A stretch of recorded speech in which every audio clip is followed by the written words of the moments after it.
Hi, I'm Tim Phillips, CEO at Phillips & Company Advisors.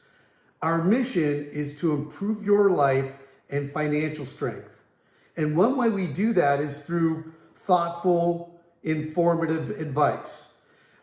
We've asked our friend and best-selling author of The Psychology of Money to help us unpack some concepts beyond just investing. I hope you enjoy this video, and you can see our other videos we've done with Morgan on our website at phillipsandco.com. Morgan, I'm going to throw it over to you, and we appreciate you doing these videos with us. Thank you, Tim. And thank you again for Phillips & Company for having me and letting me do these videos. I always enjoy doing them. And I want to talk to you today about a really important topic, which is the basics of saving and budgeting, which is so boring and basic, it's not exciting to talk about, but it's one of the most important topics. And I don't want to do this in a way I don't want to share with you a bunch of charts and figures and numbers that will put you to sleep. I want to talk about the high level philosophy of budgeting and saving.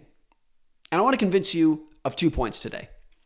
Number one is how much you save will have a bigger impact on your finances and your ability to become rich than anything else you do in life. Number two is that most people overlook why you should save and the benefit that you can get from having savings in a way that leaves them less happy than they otherwise could be. Now, let me start with the first. And I want to tell you a story that has nothing to do with money. It's about oil and gasoline. Now, if you go back to the 1970s, a lot of people around the world were panicked when it looked like the world was going to run out of oil in the near future. The big oil scares of the 1970s. The calculation behind this was pretty simple. We used a lot of oil in the world, and the world economy was growing very fast. And if you just did that calculation before long, you realize that we were going to need more oil than we could produce. And this was going to lead to a catastrophe, which didn't happen, of course. The world did not run out of oil, thank goodness. But the reason it didn't happen is not just because we found more oil or because we became better at pulling oil out of the ground. The biggest reason that we overcame the oil crisis is because we started building cars and factories and homes that were more energy efficient than they used to be. And these are not small numbers. In the United States, we use 60% less energy per dollar of GDP today than we did in the 1950s. Or just think about cars.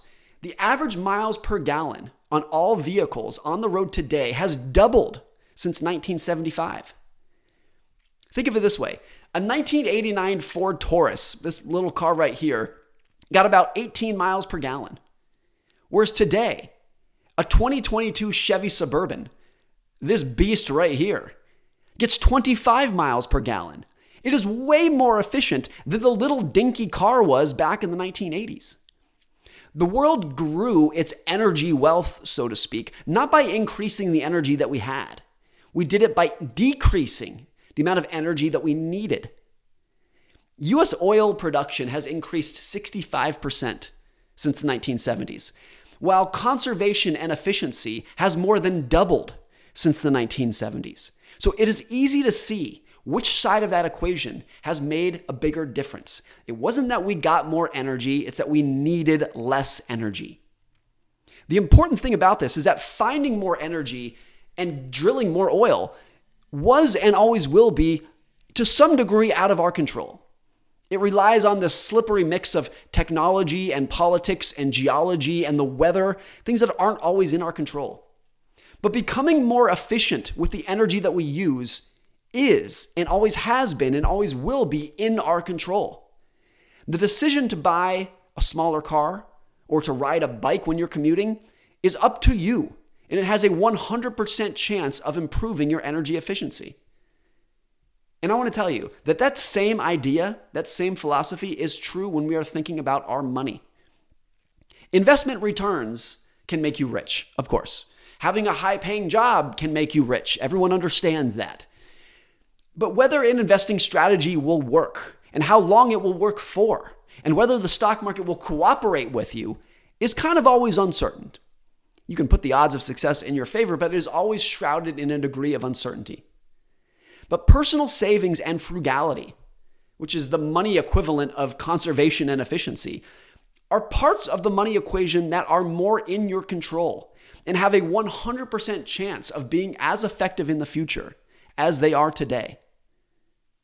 Now look, if you view building wealth as something that will require earning more money or earning big investment returns, you may become as pessimistic as the energy doomers were back in the 1970s. The path forward to building wealth can look like it's out of your control and like the odds may not be in your favor.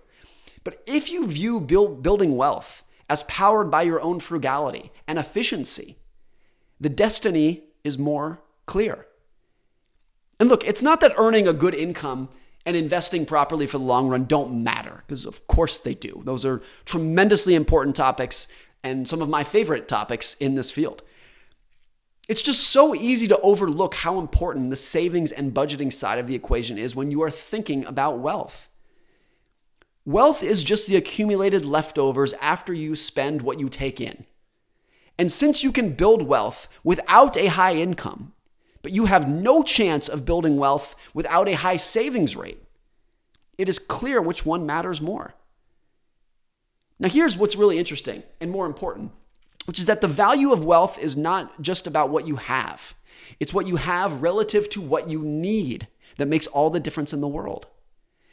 Now, say you and I have the same net worth, the same income, we have the same finances from the outside. And let's say that you are a better investor than I am.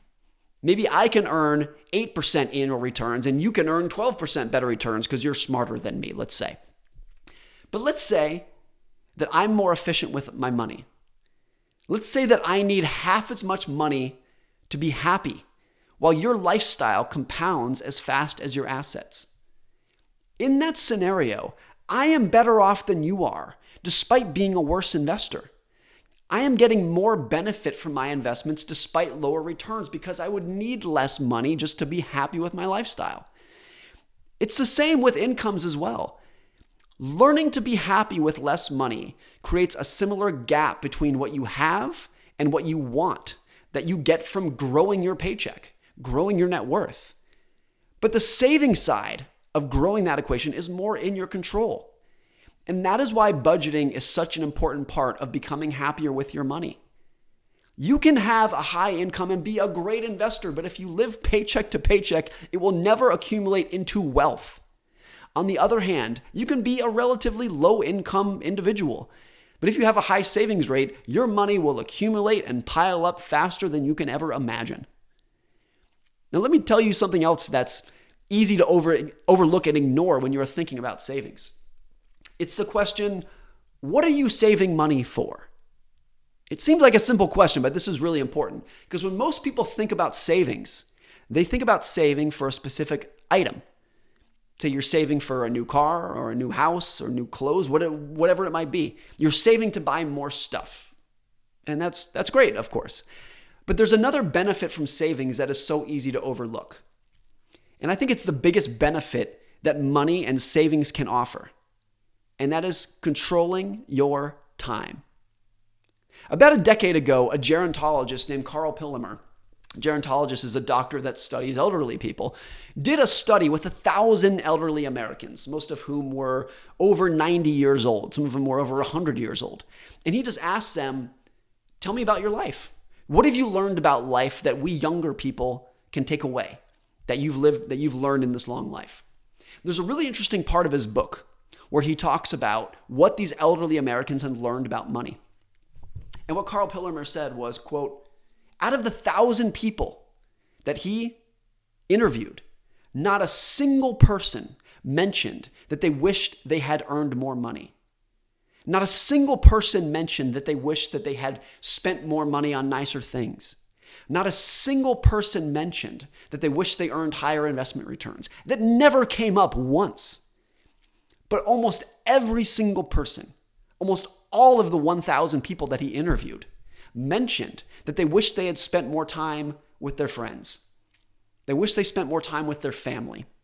They wished they spent more time helping their community. That was universal among these people who said absolutely nothing about wishing that they had nicer clothes or a nicer home, stuff like that. And that's pretty astounding, right? These people have the most life experience more than anyone. And what they are saying loud and clear is that spending your money on stuff is not nearly as important as controlling your time so that you can spend your time with the people that you want to. Let me put it this way in my own words. Controlling your time is the highest dividend that money can pay. Now, when I was in college, I worked at a really fancy hotel in Los Angeles, a high-end hotel. And people would drive in their Ferraris and their Lamborghinis and their Bentleys, which was amazing to see. Now, I was fairly young at the time, 20 years old. And when these people would come in driving their Ferraris, I never once looked at them and said, wow, that guy is cool. What I thought instead was, if I was the driver, people would think I am cool. And the irony of that I never thought about the driver, but I wanted to be the driver because I thought people would think about me. The irony of that is what I call the man in the car paradox, which is just this idea that everyone thinks that buying nice stuff is going to give them a lot of credit and recognition and respect.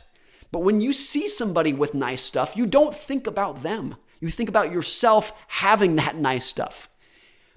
The main lesson to me from that was that nobody cares about your possessions as much as you do. Nobody is thinking about you and your stuff as much as you are. And that's actually a relief when we're thinking about money. And now, look, I like nice stuff. I like nice cars and nice homes, all of it. But when you think deeply about the man in the car paradox, you realize that the benefit that we get from spending money on new stuff is lower than we think it will be. That's always what I think about when I'm budgeting my own money, saving my own money.